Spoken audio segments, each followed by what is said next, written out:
Assalamualaikum warahmatullahi wabarakatuh. Terima kasih atas partisipasinya dalam perkuliahan ini. Semoga perkuliahan ini berjalan dengan lancar dan pandemi segera berakhir. Untuk perkuliahan minggu ini kita akan bahas tentang investasi dalam piutang dan investasi dalam kas. Piutang adalah aset perusahaan yang menunjukkan jumlah tagihan yang dimiliki oleh perusahaan sebagai hasil dari penjualan barang dan jasa di dalam kegiatan usahanya. Adanya piutang dalam sebuah perusahaan menunjukkan bahwa perusahaan tersebut menerapkan kebijakan kredit untuk para konsumen atau pelanggannya. Jadi jika perusahaan punya utang atau dalam sebuah perusahaan melakukan piutang, maka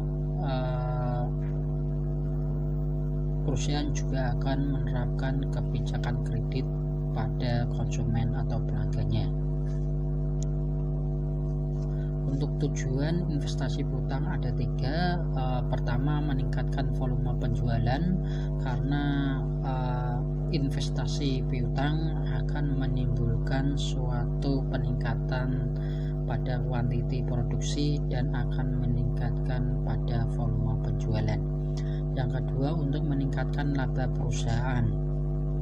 Semakin tinggi proses produksi suatu perusahaan atau kuantiti sebuah proses produksi suatu perusahaan, maka akan meningkatnya laba perusahaan. Yang kedua, bentuk persiapan dalam menghadapi persaingan bisnis. Jadi jika perusahaan mempunyai produksi yang sangat besar, bisa memenuhi kebutuhan konsumen, maka perusahaan dapat menghadapi persaingan bisnis atau yang disebut dengan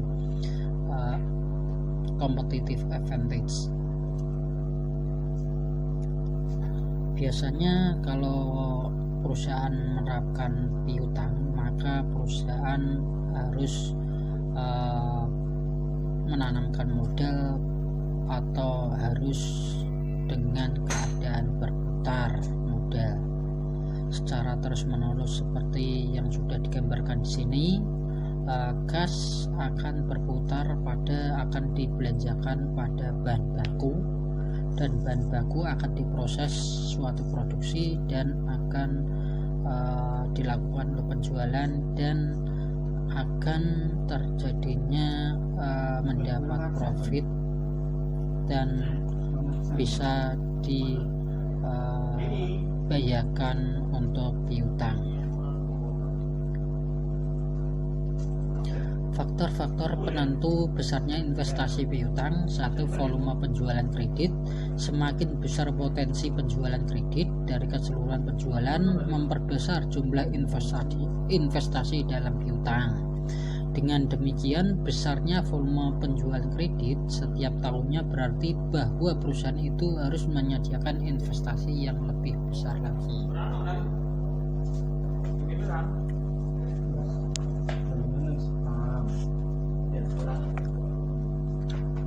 Yang kedua, persyaratan pembayaran penjualan. Persyaratan penjualan itu bersifat ketat atau lunak. Apabila perusahaan menetapkan syarat pembayaran yang ketat, berarti bahwa perusahaan lebih mengutamakan keselamatan kredit daripada pertimbangan profit, dan sebaliknya. Penentuan tingkat pembatasan. Jadi di suatu perusahaan kredit dapat menetapkan batas maksimal atau yang disebut dengan plafon bagi kredit yang diberikan kepada para pelanggannya. 1. Makin tinggi plafon yang diterapkan oleh perusahaan perbankan yang ditetapkan bagi masing-masing pelanggan, berarti makin besar pula dana yang diinvestasikan dalam piutang. Demikian pula ketentuan mengenai siapa yang dapat diberi kredit. Jadi kalau perbankan menerapkan sistem selektif selektif, maka semakin kecil investasi dalam piutang.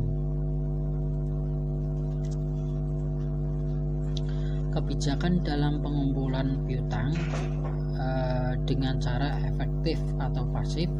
Perusahaan yang menjalankan kebijakan secara aktif dalam pengumpulan piutang akan mempunyai pengeluaran uang yang lebih besar untuk membiayai aktivitas pengumpulan piutang dibandingkan dengan perusahaan lain yang menjalankan kebijakan secara pasif.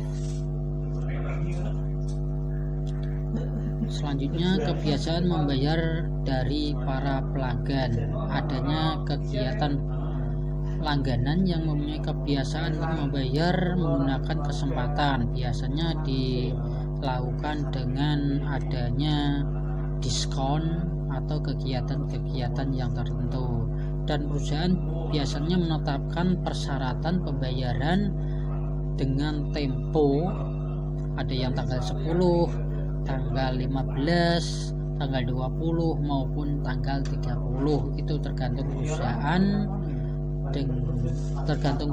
kebijakan perusahaan atau konsumen itu setelah negosiasi dengan perusahaan.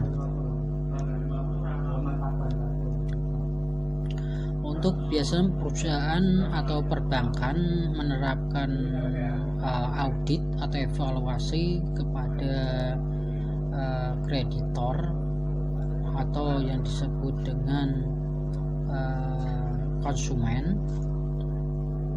biasanya dengan tahapan 5C, yaitu karakter, capacity, capital, collateral, condition. Jadi yang disebut dengan karakter itu terkait dengan karakter suatu perusahaan atau dengan kejujuran, dengan indikator jujur atau kewajiban-kewajiban yang lainnya.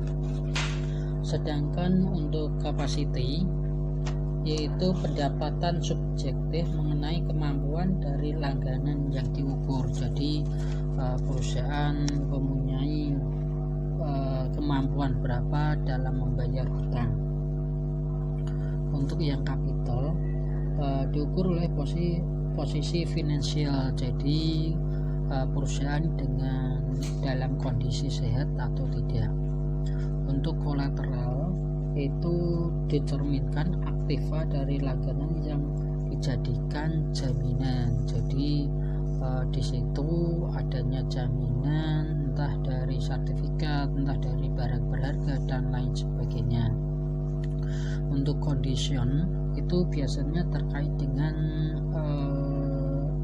kebijakan atau pengaruh langsung dengan tren ekonomi, bahwa ekonomi di perusahaan ini atau ekonomi global ini mengalami kendala apa tidak.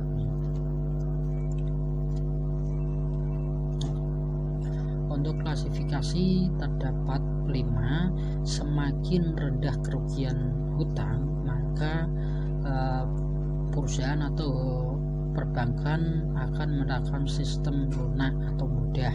Jika semakin tinggi, maka sistemnya akan ketat atau bisa dengan uang muka atau bukti-bukti atau jaminan, atau bahkan kalau lebih dari 10% kerugian itu tidak akan diberi kredit atau tidak di ACC pengajuan perkreditan Anda atau piutang Anda.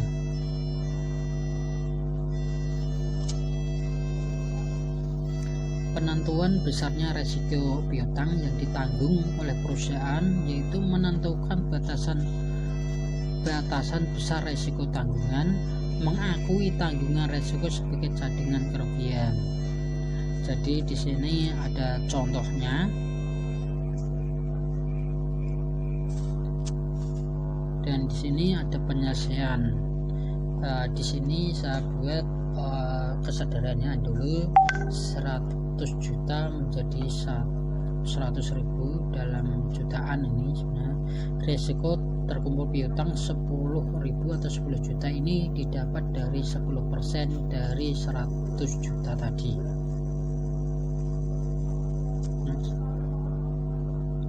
Perputaran piutang. Periode perputaran piutang tergantung pada rentang waktu jangka pendek atau jangka panjang yang dipersyaratkan dalam pembayaran kredit piutang. Tingkat perputaran piutang dapat diketahui dengan membagi jumlah penjualan kredit selama periode tertentu dengan jumlah rata-rata piutang. Perputaran piutang sama dengan penjualan kredit bersih dibagi jumlah rata-rata piutang, dan jika mencari rata-rata hari rata-rata pengumpulan 1 tahun atau sama dengan 360 hari dibagi perputaran piutang. Ini sebenarnya sama dengan persediaan rumusnya. Sedangkan untuk investasi piutang, kalau berbicara dengan investasi dalam kas, itu berkaitan dengan cash flow. Cash flow yaitu sejumlah uang kas yang keluar dan yang masuk sebagian akibat dari aktiva perusahaan. Dengan kata lain adalah aliran kas yang terdiri dari aliran kas masuk dan aliran kas keluar. Jadi aliran kas dibagi menjadi dua, yaitu cash outflow dan cash inflow. Cash outflow yaitu dibagi menjadi dua, yaitu continue dan do not continue. Continue terbagi menjadi beberapa, yaitu pengeluaran kas untuk pembelian bahan baku atau bahan mentah, pembayaran upah atau yang disebutnya gaji dan lain sebagainya. Sedangkan yang tidak terus menerus yaitu pengeluaran untuk membayar bunga, dividen, pajak, penghasilan atau laba. Itu tergantung dengan profit suatu perusahaan masing-masing. Yang kedua, pembayaran angsuran utang, pembelian kembali saham perusahaan, pembelian aktiva dan lain sebagainya. Sedangkan untuk cash inflow yaitu continue, aliran yang berasal dari hasil jual produk secara tunai, penerimaan piutang dan lain sebagainya. Sedangkan yang tidak terus menerus, aliran kas masuk yang berasal dari penyertaan pemilik perusahaan, penjualan saham, penerimaan kredit dari bank, penjualan aktiva tetap yang tidak terpakai dan lain sebagainya. Faktor-faktor yang mempengaruhi besarnya persediaan kas: minimal 1. Kas merupakan salah satu unsur modal yang paling tinggi tingkat likuiditasnya. Semakin besar jumlah kas, maka semakin tinggi tingkat likuiditas suatu perusahaan. Yang kedua, seperti halnya barang dagang dan piutang, maka kas pun juga perlu mempunyai persediaan minimal, safety cash balance atau persediaan basi kas. Yang dimaksud basi kas adalah jumlah minimal dari kas yang harus dipertahankan oleh perusahaan agar dapat memenuhi kewajiban finansial sewaktu-waktu. Jadi persediaan kas minimal ini berbeda-beda antara satu perusahaan dan perusahaan lain, jadi tidak bisa disamakan. Variabel faktor-faktor yang mempengaruhi besarnya persediaan yaitu ada 3. Variabel perimbangan antara aliran kas masuk dengan aliran kas keluar, penyimpanan terhadap aliran kas yang diperkirakan, adanya hubungan yang baik dengan bank-bank, itu sangat mempengaruhi besarnya persediaan kas. Sedangkan budget kas yaitu estimasi terhadap posisi kas untuk suatu periode tertentu yang akan datang. Jadi budget kas dapat disusun per bulan atau per kuartal. Kas dibagi menjadi 2, estimasi penerimaan kas dan pengeluaran kas. Estimasi yaitu hasil penjualan tunai, piutang yang kumpul, penerimaan bunga dividen, hasil penjualan aktiva, dan lain sebagainya. Sedangkan untuk estimasi keluar yaitu pembelian bahan mentah, pembayaran utang-utang, pembayaran upah buruh, dan lain sebagainya. Untuk tujuan budget yaitu satu, kemungkinan posisi kas sebagai hasil rencana operasi perusahaan. Kedua, kemungkinan adanya surplus atau defisit. Yang ketiga, besarnya dana beserta saat kapan dana itu dibutuhkan. Yang keempat, saat kapan kredit itu dibayar kembali. Jadi pentingnya suatu budget kas perusahaan dengan untuk menanggulangi keempat faktor tersebut. Penyusunan budget kas. Satu, menyusun estimasi penerimaan dan pengeluaran. Jadi di situ ada rencana operasional perusahaan, transaksi, dan lain sebagainya yang disusun dengan estimasi penerimaan dan pengeluaran. Yang kedua, penyusunan perkiraan atau estimasi kebutuhan dana atau kredit dari bank-bank yang disebut dengan transaksi finansial. Yang ketiga, penyusunan kembali estimasi keseluruhan penerimaan dan pengeluaran setelah adanya transaksi finansial, dan budget kas yang finansial merupakan gabungan dari transaksi operasional dan transaksi finansial.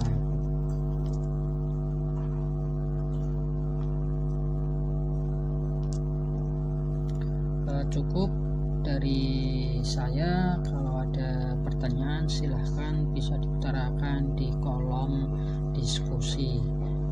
Wassalamualaikum warahmatullahi wabarakatuh.